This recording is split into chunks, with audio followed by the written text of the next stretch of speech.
Thanks to the internet and AI, it's never been easier for anyone to create and distribute content. Of course, a whole bunch of it is garbage, but even if it's good, and by that I mean folks find it useful, it's getting harder and harder to get that stuff noticed in the first place. Doesn't matter if you're a shrimp or a whale. In this great big online ocean, how the heck do you get noticed? Where do you go? What platform should you be using? How do you stand out?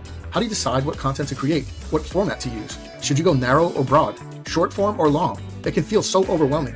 Confusing as and unfortunately, this confusion never stops. Why? Things change. Nothing is static. It never was, really. But today, change just happens so much faster than it did in the past. What worked yesterday may not work so much today. What worked today might stop working by tomorrow. What works tomorrow might be the thing that worked better yesterday. It's this endless pendulum swinging back and forth, up and down, round and round. It's a lot. It's really all just one big circle jerk cycle. There's an old quote I like which sums up the way the world works nicely. Every morning in Africa, a gazelle wakes up. It knows it must run faster than the fastest lion or it'll be killed.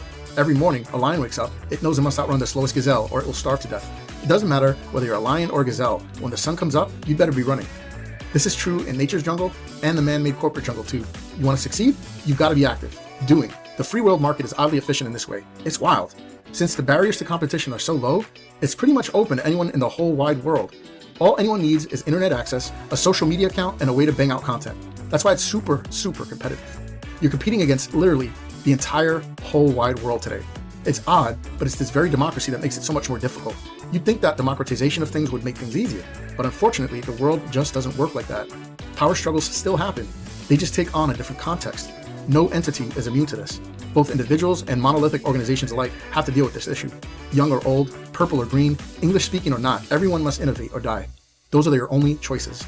Though the game has changed and the rules seem to keep changing, the objective has not: winning. We all may not want to play the same game at the same level, but at some level, we all want to win. So how do you do it? How do you stand out from the vast, endless ocean of competition? How do you get your message noticed by those that matter most? Well, good and bad news. Bad news is, there's no one right answer to this. The good news is, there's no one right answer to this. It's a matter of who your target is, how you reach them, and what you're offering them that they find useful. I'm going to be super vulnerable here for a minute. This is something I could not wrap my head around fully for the longest time. If your message is for everyone, it speaks to no one. One person's value might be another person's junk. So to get this dialed in, you've got to understand something. We're communicating with folks at different levels all the time.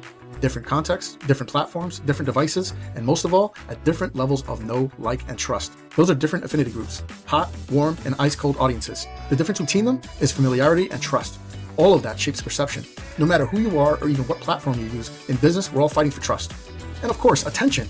To some degree, you can hack attention. We can all use stuff like paid ads and cold outbound messages. Not everyone knows how to do that stuff effectively, but they work. The problem is, it can take some time and effort to make them work right. And again, it's super noisy. Everything online is noisy. Back when email first came out, it was novel. Amazing. Now, some of us get super excited if we get something in our snail mailbox. One well-known guru is out here still using fax machines. Do you even know what that is? But how do you hack trust? I don't know if it's a hack. It's a shortcut though. You do it by tapping into the audience of others. The key is, they must have a good relationship with their audience. They must have buy-in and trust already established. That's affinity. That way, when they turn around and recommend you, all that trust is transferred over. You still have to deliver though. Otherwise, done. It can take years to build up a strong trust bond, but you can torch that bridge in moments. For that reason, those with big audiences safeguard their relationships. It's worth way more to them than just one-off money. The whole "your network is your net worth" thing applies. Don't expect them to just hand over that hard-won trust to you overnight. That brings up another challenge. How do you get the trust of those with audiences in the first place? That's a whole different can of worms. So what can you do to shortcut your trust with these people? My suggestion: make useful content. Put it out there. Demonstrate it. Show it. Prove it. Show evidence you can make things that are useful for them and those they serve. Something that can be verified without question. Not unlike this video. What do you think? So far, is this video useful? If so, liking and subscribing would definitely encourage me to create more for you. See, this video is out there for the public to consume. Anyone can search for it, trip over it, and or be referred to it. I can drive traffic to it using paid ads, I can share it on other platforms, and if I'm strategic and lucky, others will also share it for me, including YouTube itself. That's the key. Create usefulness and mutually beneficial relationships with others, with platforms, with the people you want to partner with, and the audiences you want to tap into. My recommendation is to create short, pithy, useful content for others, preferably in a format they prefer. The internet as a whole seems to prefer video, but you can create content however you like. The key is, does the target audience consume in that format? Hard to get attention if no one wants to even look at it in the first place. Next, make sure your content makes a promise, delivers on that promise, and then makes another offer. Shh, we'll cover how to do that in another video. The other thing you should do, that's a direct contradiction to what I just said, is also create long-form content. Again, it's got to be useful. It can't just be long for the sake of being long. It has to add value and insight to the people consuming it. By the way, studies show the longer time people spend with you, the more they begin to feel like they know, like, and trust you. And it happens naturally. So, create useful short and long form content. Create it in whatever format you prefer, but remember, this stuff gets easier the more you cater to the preference of those who you want to give you money. Was this useful? I hope so. Remember, haters are always going to hate, but you don't have to dim your shine to light someone else's candle. The darkness is defeated in our collective light. Check out the description box for more useful stuff.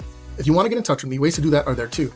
Did you find this video useful? If so, please give it a thumbs up. It's a small act from you, but means the world to me. If you don't want to miss future content like this, hit subscribe and set your notifications. For even more exclusive content, be sure and join the newsletter. Link is in the description. And now, check out one of these other useful videos.